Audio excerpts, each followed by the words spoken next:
Bismillahirrahmanirrahim. Assalamualaikum warahmatullahi wabarakatuh. Alhamdulillahirabbil alamin wassalatu wassalamu ala asyrafil anbiya'i wal mursalin wa ala alihi wa ashabihi wa man tabi'ahum bi ihsani ila yaumil qiyamah. Syukur alhamdulillah di maghrib awal malam ini kita masih diberikan oleh Allah Subhanahu wa taala kesempatan, kesehatan, dan dua nikmat yang paling mulia adalah nikmat iman dan Islam, dan juga salawat dan salam kepada Rasulullah sallallahu alaihi wasallam, panutan kita, teladan kita. Mudah-mudahan kita senantiasa melaksanakan sunnah-sunnah yang telah diajarkan oleh Rasulullah sallallahu alaihi wasallam, sehingga kita berhak mendapatkan syafaat beliau nanti pada hari kiamat. Jamaah salat maghrib yang berbahagia, yang dimuliakan oleh Allah Subhanahu wa taala. Insyaallah malam ini kita masuk pada hadis yang keempat, ya, pada kitab yang telah disebutkan tadi, Shahihut Targhibi wat Tarhibi. Ya. Langsung kita masuk Bapak Ibu sekalian, masih terkait dengan Kitabul Ikhlas, pembahasan tentang ikhlas beramal. Ya.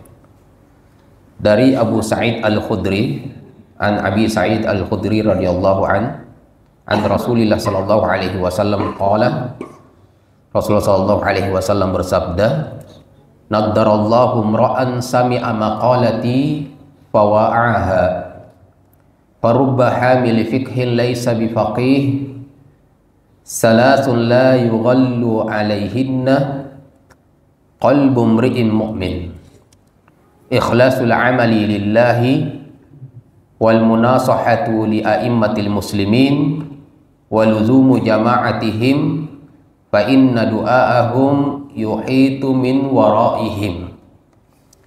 Jadi dari Abu Sa'id Al-Khudri radhiyallahu anhu, Rasulullah sallallahu alaihi wasallam bersabda. Ini pada waktu haji wada.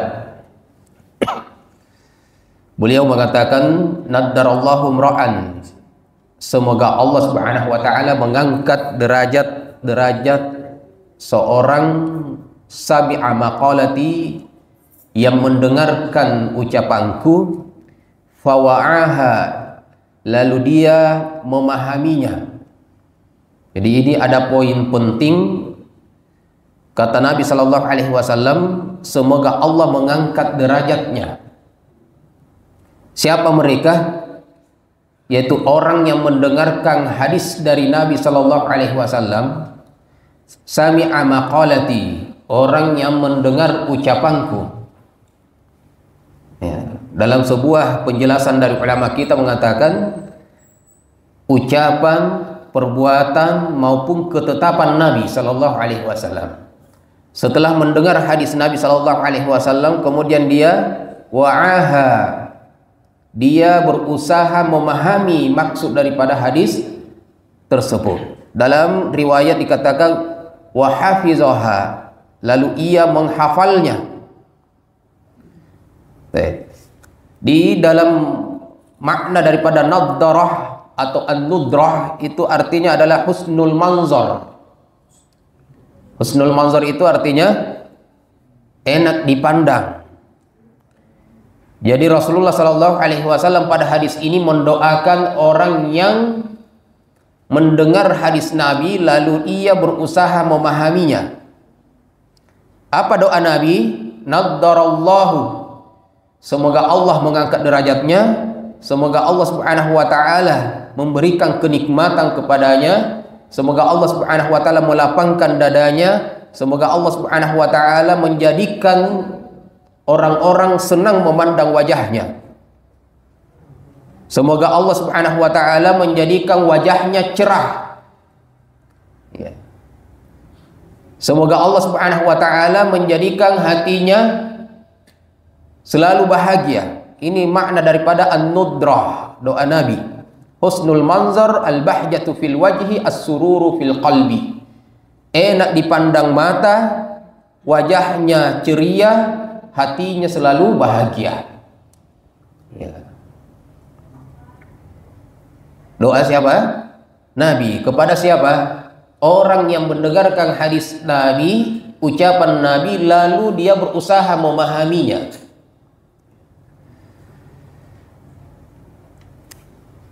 Kepada mereka, yang pertama adalah yang mendengarkan hadis Nabi Shallallahu Alaihi Wasallam, kemudian yang kedua memahaminya, kemudian yang ketiga menghafalnya, dan yang keempat menyampaikannya. Ya. Ini semua dapat. Tapi setiap daripada yang kita sebutkan tadi, ada yang hanya mendengarkan tidak memahaminya, ada yang mendengarkan dan memahaminya, ada yang mendengar, memahaminya dan juga menghafalnya, ada yang mendengar, memahaminya, menghafalnya, menyampaikan kepada orang lain.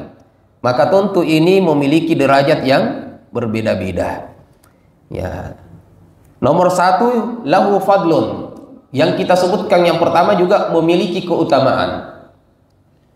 Yang hanya mendengar hadis Nabi itu sudah memiliki keutamaan.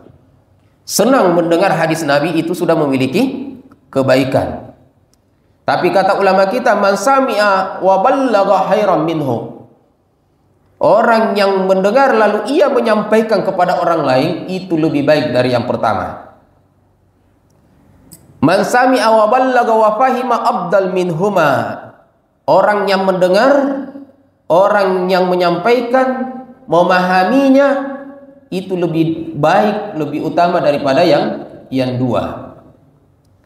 Nah, yang terakhir man sami'a, barang siapa yang mendengar, wa ballagha, kemudian dia sampaikan kepada orang lain apa yang didengar dari Nabi atau yang didengar tentang hadis Nabi sallallahu alaihi wasallam. Wa fahima, dan juga memahami maknanya, isi kandungannya. Wa ballagha, sudah ya. Sami'a, ballagha, fahima, wa amila bihi, dan juga mengamalkannya. Maka ini ahsan wa afdaluhum. Ini lebih baik dari mereka, lebih utama dan istimewa dari tiga orang yang pertama tadi. Sekarang tinggal kita melihat ketika mendengar hadis Nabi Shallallahu Alaihi Wasallam, kita berada pada posisi yang keberapa? Ya, apakah sekedar dengar selesai, atau kita berada pada memahaminya, kita sampaikan juga kepada saudara-saudara kita, kita amalkan. Ya. Nah, ini akan mendapatkan doa dari Nabi Shallallahu Alaihi Wasallam, akan diceriahkan wajahnya, senang dipandang orang, kemudian akan diberikan hati yang lapang, bahagia. Intinya adalah hal-hal yang baik. Naddarallahu imra'an sami'a maqalati fawa'aha. Kemudian kata Nabi, farubba hamil fiqhin laysa bifaqihin. Berapa banyak orang yang membawa fikhi, membawa ilmu, menyampaikan ilmu, walaysa bifaqihin, namun dia bukan ahlinya, namun dia juga bukan orang yang begitu alim. Ya. Bahkan dalam hadis yang lain itu disebutkan, naddarallahu imra'an sami'a maqalati faballaghaha farubba hamil fiqhin ghairu faqihin. Berapa banyak orang yang menyampaikan ilmu, dia sendiri tidak terlalu memahami, mendalami ilmu tersebut. Wa rubba hamil fiqhin ila man huwa afqahu minhu.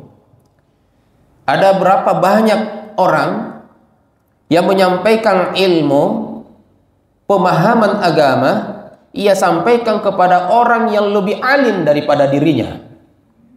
Ya. Dan itu terjadi dan tidak ada masalah, Bapak Ibu sekalian. Kita tidak bisa pungkiri dan memilah bahwa saya akan menyampaikan dan yakin bahwa tidak ada yang lebih alim daripada saya.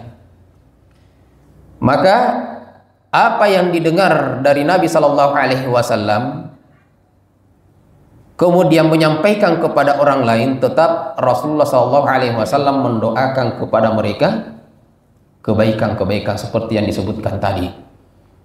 Ya. Dia mendengar, lalu dia pahami, lalu ia sampaikan. Makanya kata Nabi Shallallahu Alaihi Wasallam, "Ballighu anni walau ayah."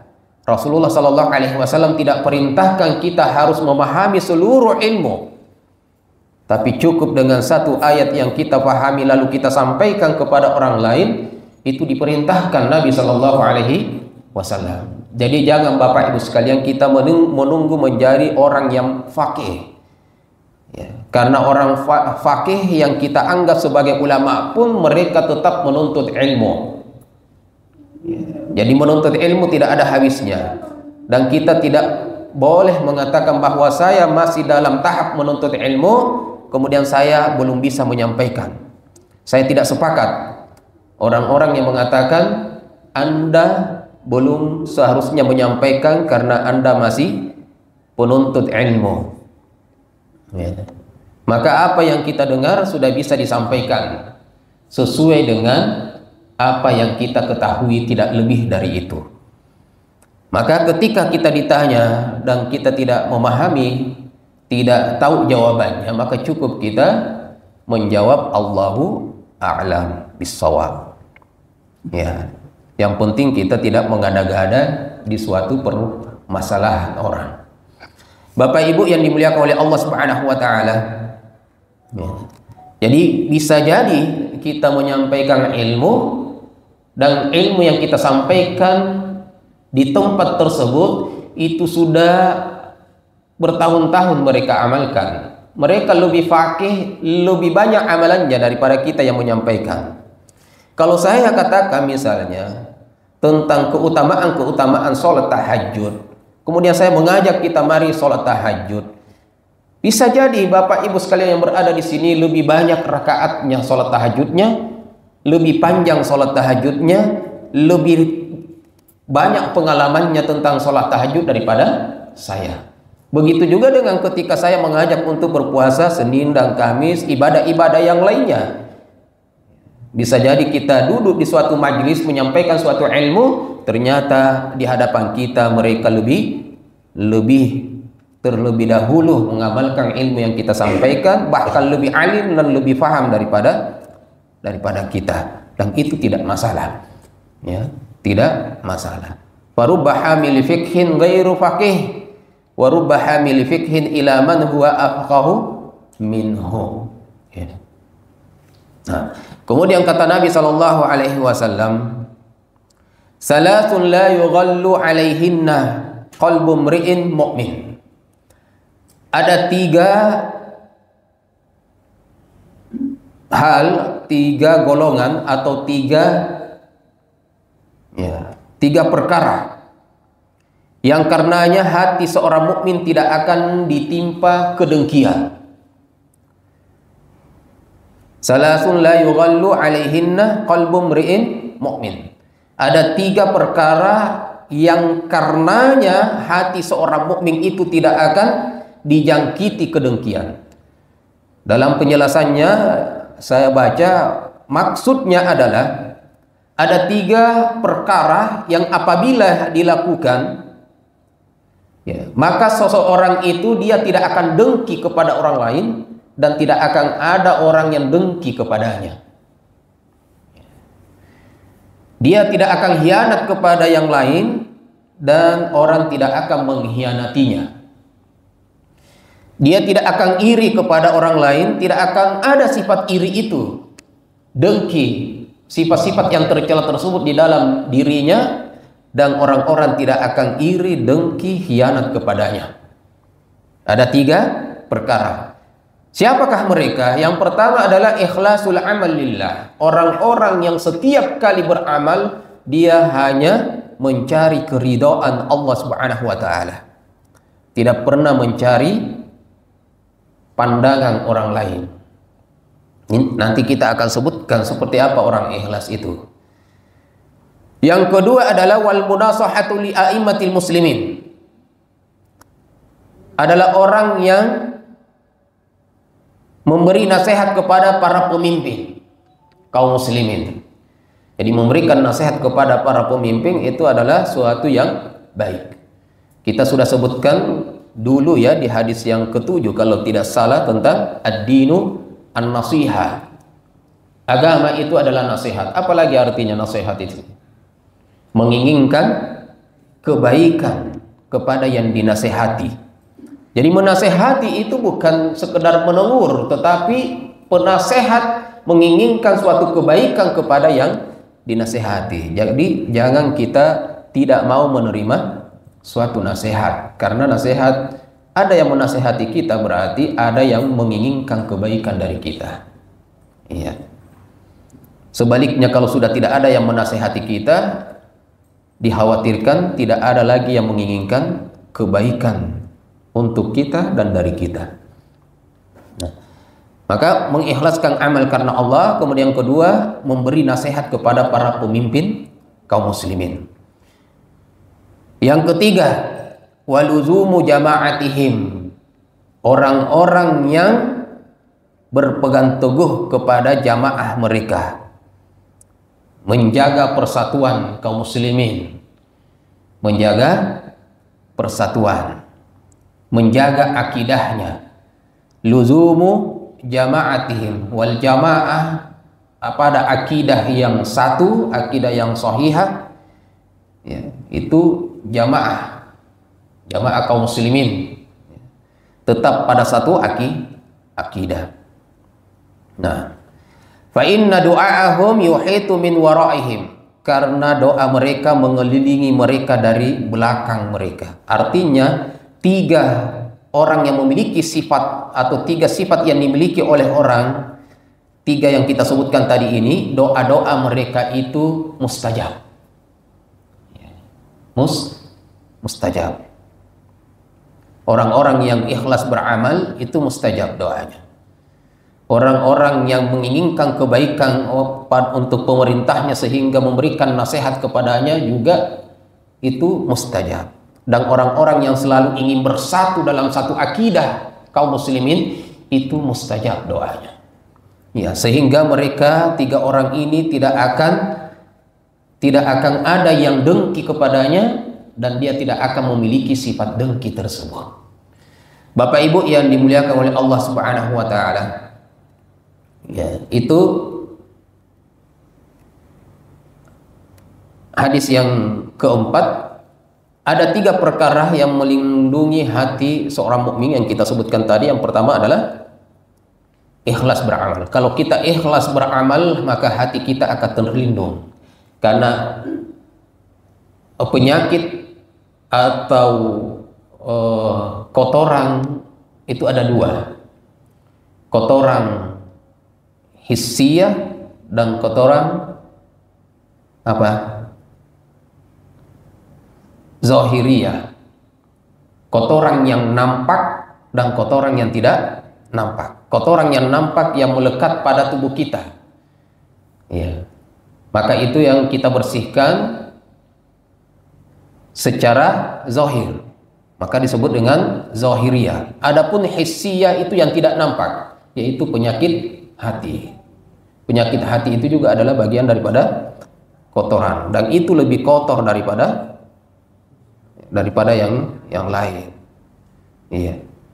Daripada zahiriyah atau jasadiyah. Ya.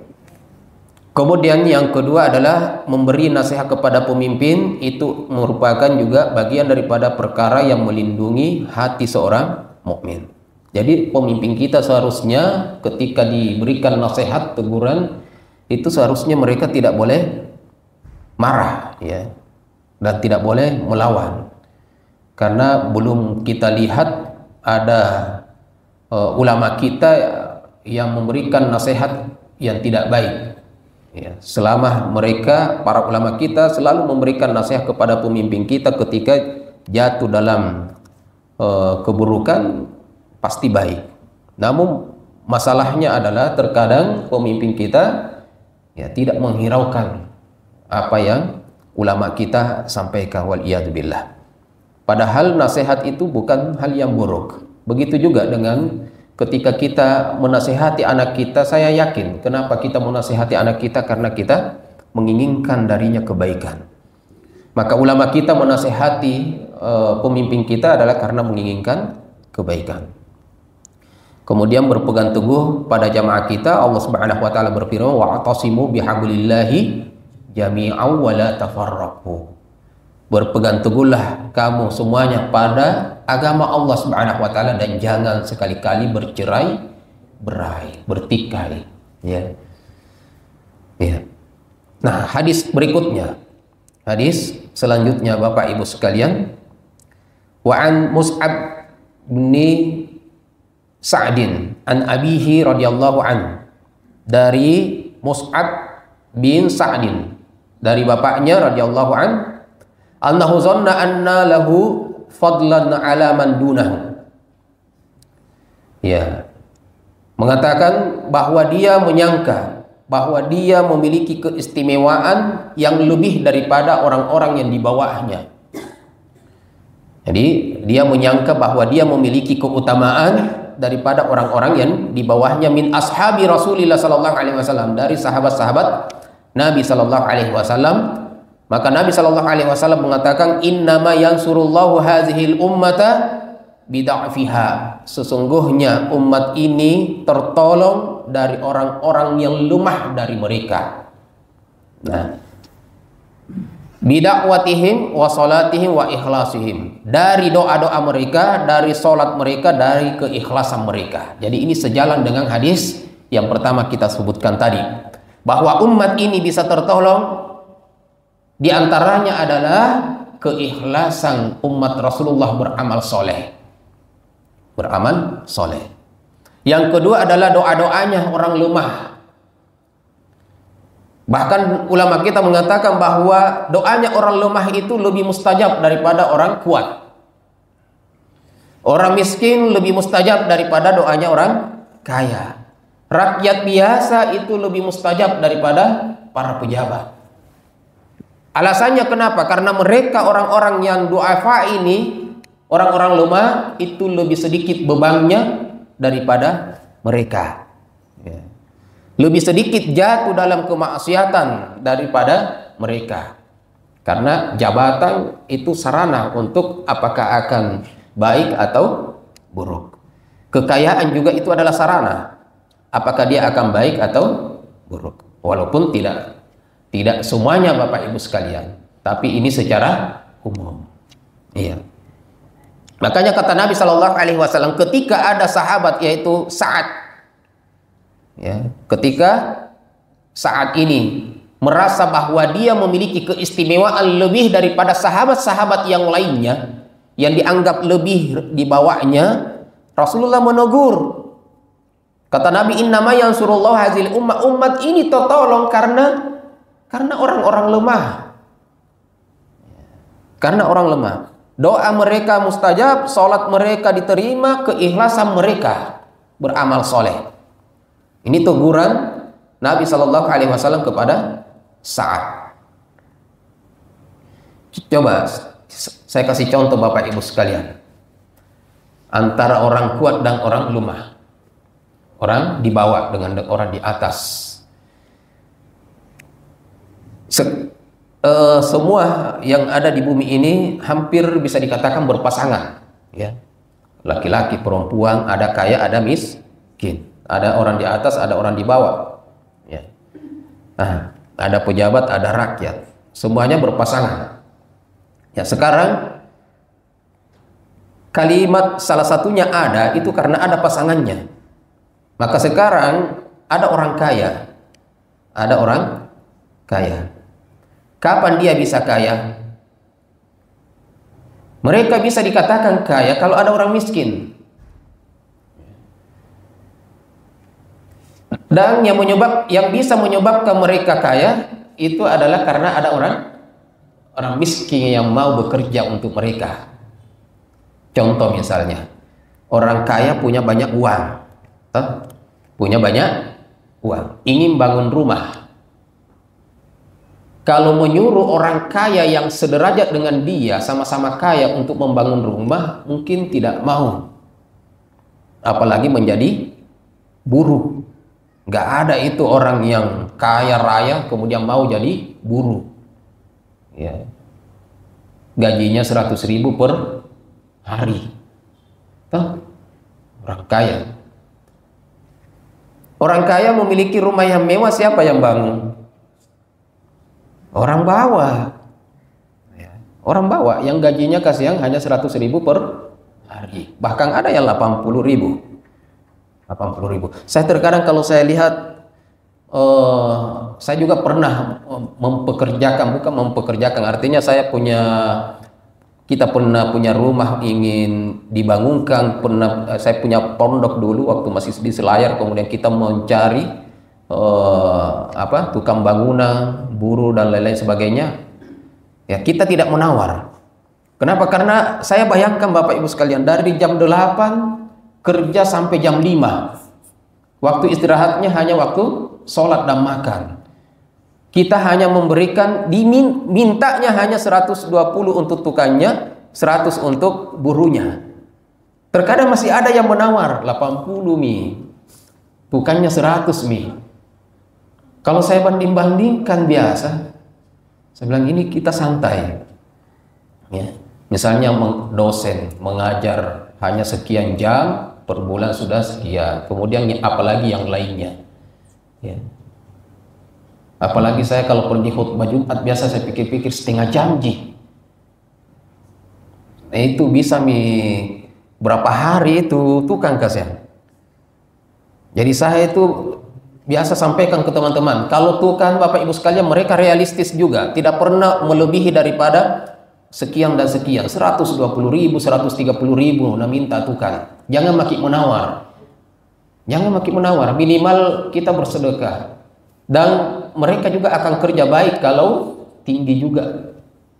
Ya, kalau mereka anggap tinggi gajinya. Tapi kalau kita nawar 100.000 itu asal-asalan Tommy itu nanti. Ya, kerja tonji tapi jam 9 masuk, jam 11 istirahat, jam 2 masuk, jam 3 istirahat Tommy, padahal tidak sholat ya, tapi istirahat juga waktu sholat. Saya sering biasa lihat itu, kita lewat di perumahan, ada musolanya, kita singgah sholat, tukangnya juga istirahat, padahal tidak ikut sholat dengan kita. Seharusnya tidak usah istirahat kalau tidak sholat. Ya, kalau mau istirahat ikut sholat. Iya. Baik, seperti itu. Jadi itu luar biasa. Nah, ini kembali tadi, orang kaya bisa terbangun rumahnya karena ada orang tadi yang mau bekerja untuk rumahnya. Orang-orang kaya membutuhkan pembantu, karyawan di rumahnya. Siapa yang mau jadi pembantu kalau dia orang kaya? Pasti orang-orang miskin atau minimal di bawah, menengah ke bawah, yang mau jadi pembantu, yang mau jadi tukang kebunnya orang kaya. Maka orang kaya ini bisa kekayaannya, dan dia bisa melangsungkan kehidupannya sebagai orang kaya karena ada orang miskin yang membantunya. Dan orang miskin berdoa, Bapak Ibu sekalian. Saya pernah punya, bukan pernah, memang ada keluarga saya tukang batu. Tukang batu itu biasa kalau 1 hari 2 hari tidak ada yang manggil, itu berdoa Bapak Ibu sekalian, ya Allah mudah-mudahan ada yang manggil. Coba didoakan kita, didoakan orang kaya tersebut supaya membangun rumah, supaya ada proyek. Coba ada yang rumahnya mungkin sudah setengah jadi, itu ada doa-doanya orang tukang, misalnya salah satu contoh tukang kita sebutkan, mengatakan, ya Allah mudah-mudahan ini rumah cepat diselesaikan misalnya. Atau kalau dia yang bangun sebelumnya, yang dipekerjakan sebelumnya, mudah-mudahan dilanjutkan ini. Artinya kalau ada doa mudah-mudahan dilanjutkan, itu terselip doa mudah-mudahan dia diberikan kemampuan untuk menggaji saya. Berarti dijadikan kita orang kaya semakin kaya. Jadi Bapak Ibu sekalian, maka doa-doanya yang di bawah itu lebih banyak daripada orang-orang di atas. Dan mereka mendoakan orang-orang yang di atas. Ya. Yang penting mereka dapat bagian untuk bekerja saja. Dan senang kalau ada orang-orang mampu di sekelilingnya. Orang-orang di bawah itu senang kalau ada yang mau mempekerjakan mereka, orang-orang di bawah. Bapak Ibu sekalian yang dimuliakan oleh Allah Subhanahu wa taala. Maka ini teguran Nabi sallallahu alaihi wasallam kepada Sa'ad untuk muhasabah kepada dirinya. Ra'a Sa'dun radhiyallahu anhu anna lahu fadlan. Jadi Sa'ad ini melihat dirinya bahwa dia memiliki keistimewaan daripada sahabat yang lain. Faqala Nabi sallallahu alaihi wasallam, "Hal tansuruna, hal tunsaruna wa turzakuna illa bidu'afaikum?" Tidakkah kalian ditolong dan diberikan rizki kecuali dengan sebab orang-orang lemah di antara kalian? Jadi kata Nabi sallallahu alaihi wasallam, kalian diberikan rizki itu disebabkan karena ada orang lemah. Ya. Rumah kalian jadi karena ada orang lemah yang bangun. Kalian ada yang masakkan karena ada pembantu yang mau digaji. Coba kalau kaya semua, tidak ada yang mau jadi pembantu, tidak ada yang mau bangun rumah. Akhirnya uang berhamburan tapi tidak ada rumah. Ini.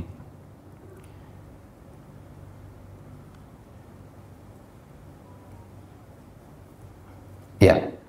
Ibnu Hajar rahimahullah taala mengatakan qala Ibnu Battal mengatakan ta'wilul hadis anna du'afa asyaddu ikhlasan fid du'a wa aktsaru khusyu'an fil ibadah li khala'i qulubihim an ta'alluq bi zuhrufid dunya.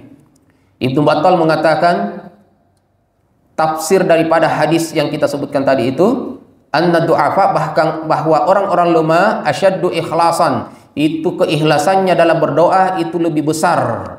Wa aksaru khusyu'an fil ibadah, mereka dalam beribadah lebih khusyuk.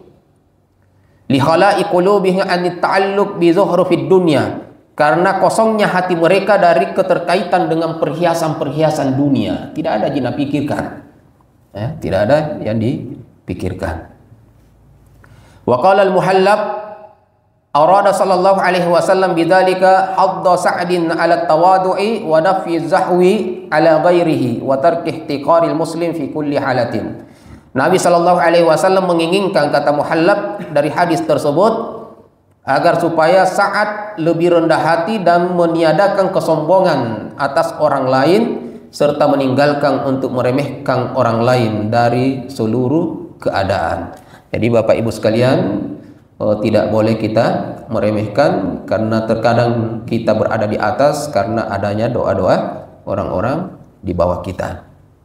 Terkadang doa kita, Bapak Ibu sekalian, bukan doa kita yang mustajab, sehingga kita menjadi beruntung, ya, menjadi mampu pada hari ini. Tapi doa-doa yang ada di sekeliling kita yang mungkin pernah kita tolong.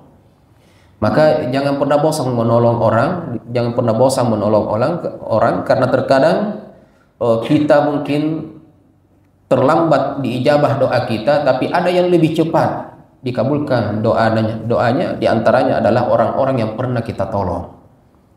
Diantaranya adalah orang-orang yang pernah kita tolong. Saya pernah di Sudan, Bapak Ibu sekalian. Di Sudan itu kalau di Indonesia kan banyak peminta-minta, tapi kan di pinggiran jalan, Ji. Tidak minta-minta tunji. Kalau di Indonesia minimal ngamen. Ada yang dia buat baru mengangkat tangannya. Ya. Atau tukang parkir yang banyak kalau di Indonesia. Walaupun terkadang kita tidak lihat waktu parkir, tiba-tiba keluar ada mi. Ya. Tapi minimal ada yang dikerja, ada dorong-dorong tonji keluar motor tak. Nah, kita di Sudan itu, Masya Allah, di sana itu sudah menjadi kebiasaan. Bukan lagi di depan masjid. Saya biasa kalau khutbah Jumat ada di depan masjid di Indonesia, di Makassar ini. Tapi bukan lagi depan masjid kalau kita di Sudan. Setelah sholat itu langsung berdiri, Bapak Ibu sekalian, di dalam masjid. Di dalam masjid. Dan terkadang di masjid yang seperti ini kecilnya itu sampai 3 orang. Ada yang di sana berdiri, ada yang di sana yang berdiri, ada yang di belakang juga berdiri. Ya. Itu di dalam masjid sampai 3 orang, kita keluar sudah ada yang menengadah juga di luar. Jadi kalau mau ngasih banyak, memang siapkan uang kecil. Ya. Karena mereka bukan hanya sweeping kita di luar, tapi di dalam masjid. Dan itu luar biasa banyaknya.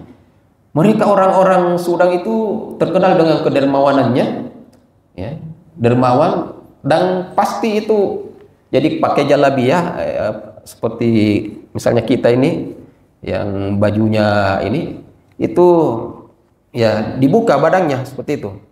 Jadi orang-orang datang itu ngasih langsung ke ininya, ke pangkuannya itu.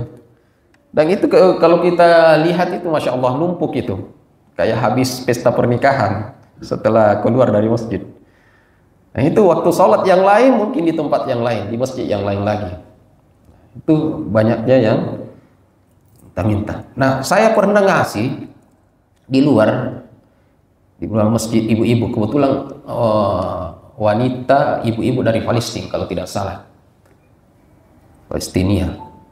Itu setelah kita kasih Bapak Ibu sekalian, tidak seberapa yang kita kasih, itu doanya luar biasa. Doanya itu luar biasa, sampai mau sujud-sujud itu berdoa Bapak Ibu sekalian. Dan cuma masalahnya kalau kita di Indonesia jarang-jarang ada yang mendoakan kita. kita kasih sambil ngobrol ji. Langsung pergi sambil ngobrol jadi santai sekali. Ya. Kalau orang Arab itu kan apa-apa doa Bapak Ibu sekalian. Kita baru datang, Masya Allah, barakallah, jazakallah, tabarakallah, fi amanillah, ma'assalamah. Penuh dengan doa. Jadi sambil kita ngobrol itu doanya jalan terus. Kita di Indonesia kurang saling mendoakan itu. Bapak Ibu yang dimuliakan oleh Allah Subhanahu wa taala. Ya, kemudian Imam Ibnul Mulaqim Asy-Syafi'i rahimahullah taala mengatakan, "Anna man zaha 'ala man huwa dunah, annahu yanbaghi ayyubayyan min fadlihi ma yuhdisu lahu fi nafsil mazhuwi miqdaran wa fadlan hatta la yahtaqir ahadan minal muslimin." Jadi sesungguhnya barang siapa yang sombong atas orang yang berada di bawahnya, seharusnya dia jelaskan apa yang membuatnya dia harus sombong kepada orang yang di bawahnya itu, supaya yang di bawah juga tahu dirinya, kalau memang saya ya pantas orang sombong kepada ya. Karena terkadang kan orang heran, apa yang mau disombongkan misalnya? Karena apa yang dia miliki mungkin kita tidak punya, tapi kita memiliki yang dia mungkin tidak punya. Jadi kalau dia mau sombong kepada saya, yang karena saya tidak memiliki benda tersebut, saya juga patut sombong kepada dia yang saya miliki dia tidak punya. Makanya dia harus jelaskan dia sombongnya dari sisi apa. Karena bisa jadi apa yang Anda miliki memang saya tidak punya, tapi ada juga yang saya miliki yang mungkin Anda tidak akan pernah memilikinya. Maka intinya apa? Tidak perlu sombong kepada orang lain dan tidak perlu meremehkan. Ala tara annahu sallallahu alaihi wasallam abana min halid du'afa ma laysa li ahli al-quwwah minal bina fa akhbara anna bi du'aihim wa shaumihim wa salatihim yunsarun. Ya, tidakkah kalian melihat bagaimana Rasulullah sallallahu alaihi wasallam mengabarkan sesungguhnya mereka ditolong, orang-orang kuat ini ditolong karena doanya orang-orang lemah, puasanya orang-orang lemah, sholatnya orang-orang lemah, ibadahnya orang-orang lemah. Ya. Baik. Kemudian kita sebutkan Bapak Ibu sekalian sebab-sebab yang mewujudkan berbagai ini tidak usah. Baik. Nah terakhir ya, terakhir Bapak Ibu sekalian, pengertian daripada ikhlas. Ya. Pengertian daripada ikhlas. Kata ulama kita ada beberapa pengertian. Abul Qasim Al-Kusyairi mengatakan, ikhlas itu adalah menjadikan niat kita hanya untuk Allah dalam melakukan amalan ketaatan. Jadi amalan ketaatan tersebut dilakukan dalam rangka mendekatkan diri kepada Allah, sehingga yang dilakukan bukanlah ingin mendapatkan perlakuan baik dan pujian dari manusia, atau yang dilakukan bukanlah selain daripada mendekatkan diri kepada Allah. Ini saya rasa sudah dipahami. Kemudian Abul Qasim juga mengatakan ikhlas adalah membersihkan amalan dari komentar manusia. Jadi apapun komentarnya, suka maupun tidak suka, baik ataupun buruk, tidak terpengaruhi. Ya. Apakah kita masih terpengaruh Bapak Ibu sekalian ketika kita ada yang mengejek kita beribadah, masih dicelah juga? 10.000 ji, padahal orang mampu. Masih terpengaruh, berarti masih kurang ikhlasnya. Sesuai dengan pengertiannya Abul Qasim. Kalau Abul Qasim mengatakan ikhlas adalah membersihkan amalan dari komentar manusia, baik maupun buruk, tidak peduli. Ya. Biarin aja.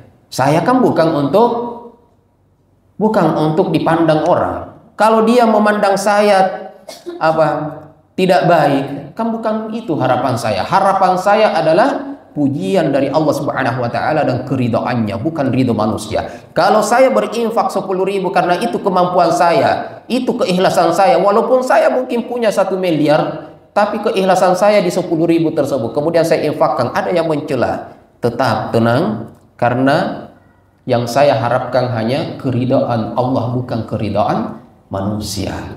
Mereka cela, tidak ada masalah. Ya. Karena itu akan membuat kita yang tadinya hari ini ikhlas, itu akan berubah di kemudian hari, Bapak Ibu sekalian. Tidak mau bersedekah, kemarin bersedekah kak, nahin aja orang. Ya toh, mendingan sekalian tidak. Ya, kayak gitu.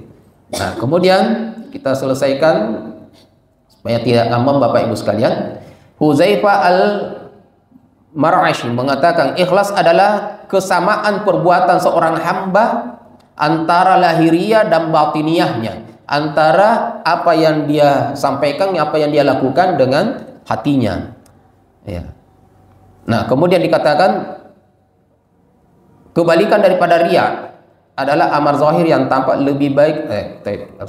Kemudian Zunnun menyebutkan 3 tanda ikhlas. Nah, ini penting Bapak Ibu sekalian.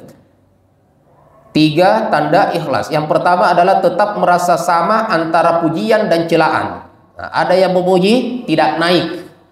Apa maksudnya? Tidak besar kepalanya. Ketika ada yang puji biasa aja. Ya. Ketika ada yang menghina juga biasa, tidak berubah. Nah, ini kita belajar Bapak Ibu sekalian. Karena terkadang itu masih ada ya Bapak Ibu sekalian. Ketika ada yang memuji, Masya Allah, berapa kita sedekahkan? 100.000. Ya, kita sedekahkan 100.000, Masya Allah saya 10.000 ji. Kita merasa, wih saya lebih banyak, merasa bangga. Ya. Ketika ada yang menghina, kita merasa direndahkan. Nah, tanda keikhlasan itu tetap merasa sama antara pujian maupun celaan orang lain. Yang kedua, melupakan amalan kebajikan yang dulu pernah diperbuat, tidak perlu disebut-sebut. Ya, tidak usah dulu 10.000 jika sedekahkan, tapi sekarang ku angkat-angkat ya 100.000 sekarang. Nggak usah disebutkan yang 10.000, yang 100.000, berapa kali kita bersedekah, nggak usah disebutkan. Ya. Yang ketiga, mengharap balasan dari amalan akhirat, bukan dunia. Amalan akhirat. Makanya kemarin ada yang bertanya, ya bagaimana kalau menginginkan surga? Itu kan amalan akhirat. Ya. Saya beribadah menginginkan masuk surga, itu termasuk amalan akhirat, bukan amalan dunia. Ya, kemudian Fudail bin Iyad mengatakan meninggalkan amalan, nah ini penting. Terkadang kita dilema di sini, meninggalkan amalan yang haram karena manusia adalah riya. Jadi meninggalkan amalan karena manusia masuk dalam riya. Saya meninggalkan zina, ingin dipuji orang, itu masuk kategori riya karena ingin orang lain memujinya. Dan beramal karena manusia, beramal soleh, misalnya saya sholat ingin mendapatkan karena manusia ingin mendapat sanjungan, pujian, itu termasuk kesyirikan. Jadi masuk misyirik itu. Ya, masuk misyirik. Karena coba kalau saya sholat karena Allah, ikhlas. Karena saya sholat bukan karena Allah, itu sudah masuk kesyirikan. Ya, kalau dalam Fudail bin Iyad. Kan riya juga syirik kecil ya, pengertian daripada riya. Nah, terakhir ada 4 definisi daripada ikhlas yang bisa kita simpulkan dari semua perkataan ulama kita, Bapak Ibu sekalian. Yang pertama adalah meniatkan suatu amalan hanya untuk Allah. Oke, pertama. Yang kedua, tidak mengharap-harap pujian manusia dalam beramal. Yang ketiga, kesamaan antara sesuatu yang tampak dan yang tersembunyi. Artinya amalan yang dilakukan sholat, puasa, zakat dengan hatinya itu tidak berbeda. Yang keempat, mengharapkan balasan dari amalannya di akhirat, bukan di dunia. Ya, jadi kalau amalannya dilakukan karena ingin masuk surga itu tidak masalah. Kalau ibadah yang dilakukan itu karena ingin dijauhkan dari api neraka itu tidak masalah. Ingin mendapatkan syafaat pertolongan pada hari kiamat juga tidak masalah. Selama itu adalah apa yang sesuai dengan dijanjikan oleh Allah Subhanahu wa taala. Barakallahu fikum wa jazakumullahu khairan. Insyaallah kita lanjutkan pertemuan yang akan datang. Assalamualaikum warahmatullahi wabarakatuh. Syukur atas monggo kalau Bapak Ibu kalau ada yang perlu didiskusikan atau bidang itu ya. Silakan Bapak Ibu.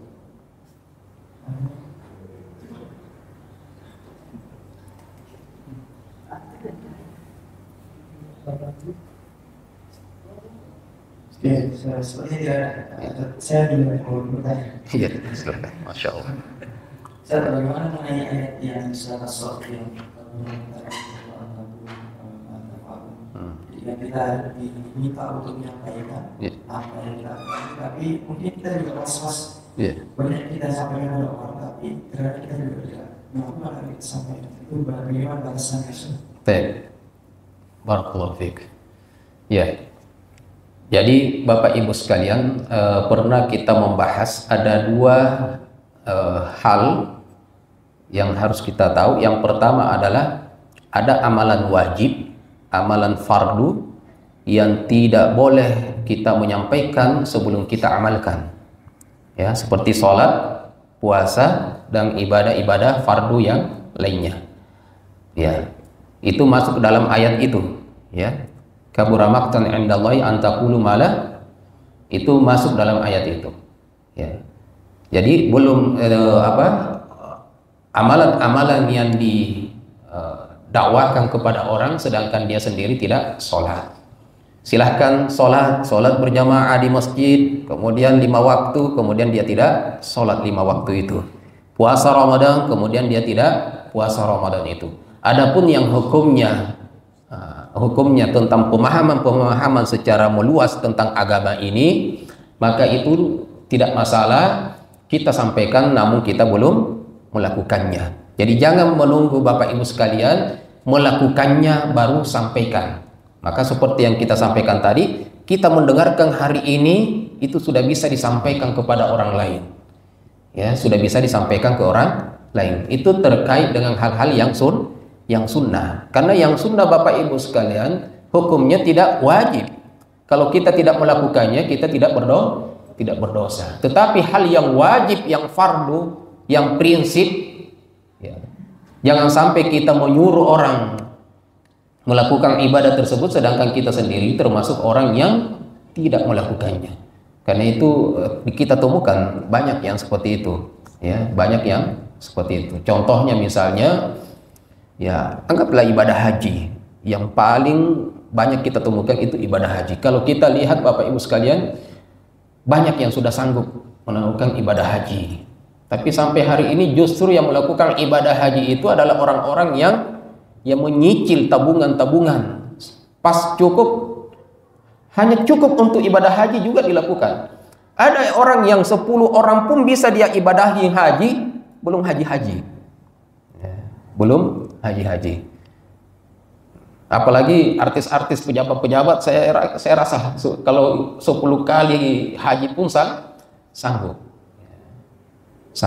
Nah, Bapak Ibu sekalian, jadi itu tadi ya, hal-hal yang prinsip, maka itu kita tidak boleh menyampaikan kepada orang lain sebelum kita melakukannya. Tetapi hal-hal yang sunnah dan fur'iyah itu sambil kita sampaikan, kita berusaha mengamalkannya. Karena sering saya sampaikan, kita termotivasi ketika kita menyampaikan sesuatu, itu memotivasi paling utama adalah memotivasi diri kita sebelum orang lain. Saya kalau Bapak Ibu sekalian menyampaikan seperti ini, itu tidak semuanya saya sudah 100% lakukan. Mungkin hanya sedikit-sedikit yang saya lakukan di antaranya. Kemudian kita termotivasi dengan apa yang kita sampaikan pada malam hari ini, dan keesokan harinya kita mulai menambah sedikit demi sedikit dari ibadah-ibadah kita sebelumnya. Barakallahu fiikum.